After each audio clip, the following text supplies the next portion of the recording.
Hello friends, in today's video I'm going to show you how I transformed our brick fireplace from this into this.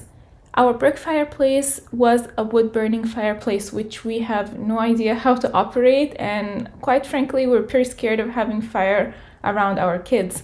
The goal here is to have a fireplace that is functioning as a fireplace and is easy for us to use.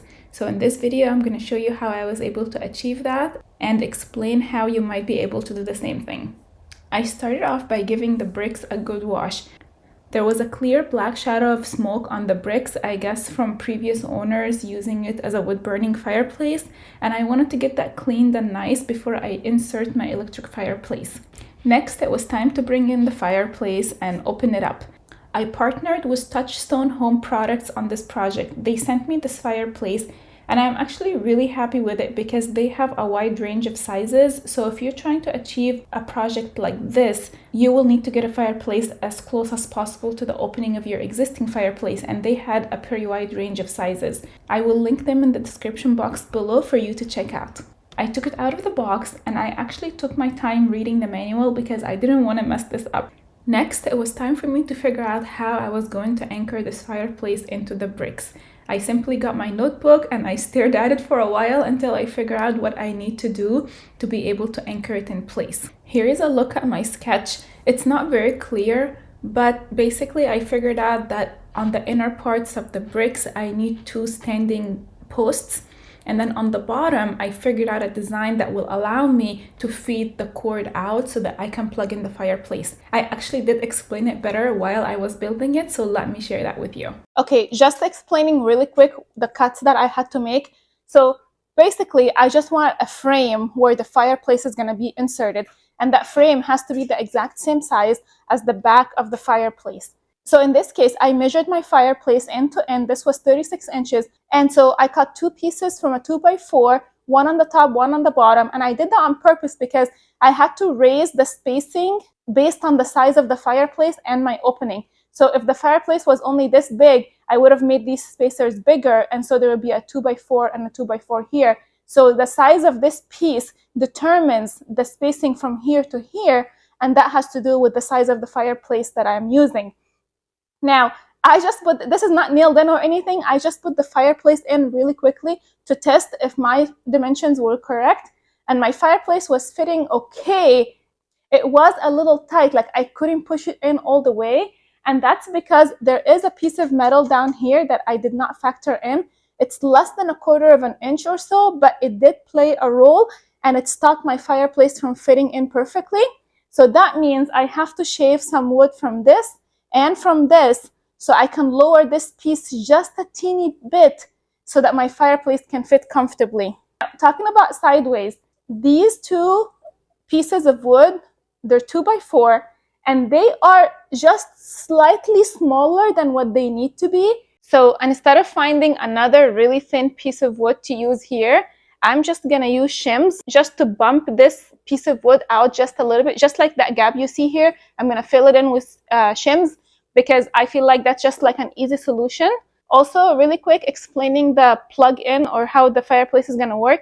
This fireplace can be either hardwired or can be plugged in. I have no idea how to hardwire it, so I am planning on plugging it in. So the idea is once I put the fireplace in, the cord is gonna be in the back, and I purposely placed my spacers somewhat in the middle so that my cord can come out this opening this way, and I can make it go this way and plug it in the wall. Once I confirmed that all the pieces of wood building my frame are perfect size and my fireplace was fitting comfortably, it was time to anchor everything.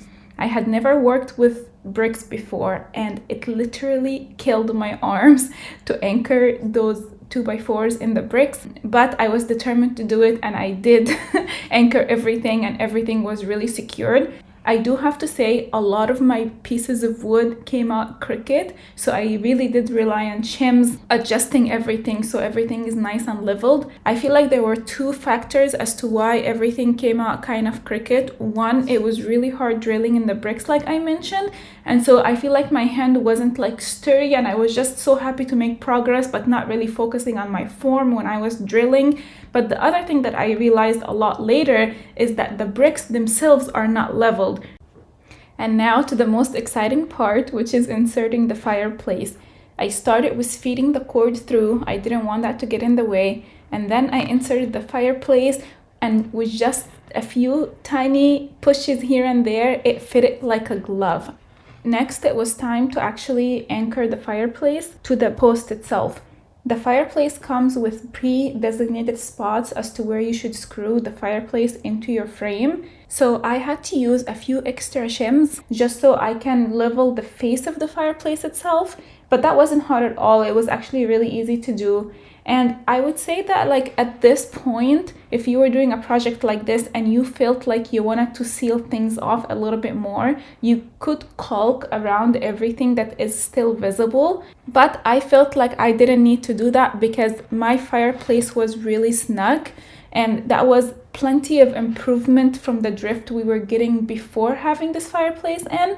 And so I didn't feel like I wanted to caulk between the fireplace and the posts on the left and the right. As you can see, the bottom of the fireplace still has openings, and I am building a trim for that next.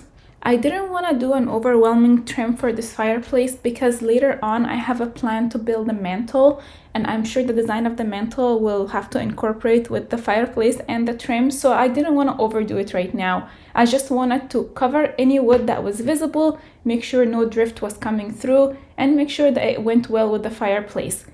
So I ended up preparing a flat piece of wood, like a big board for the bottom portion, and two tiny boards for the left and the right side, which are the only areas that were still exposed at this point.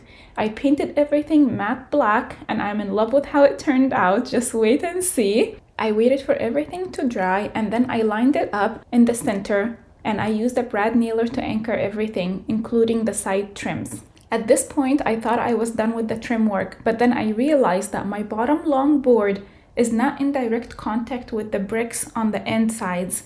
So I decided to take it a step further. I cut two tiny squares that would fit perfectly in those empty slots.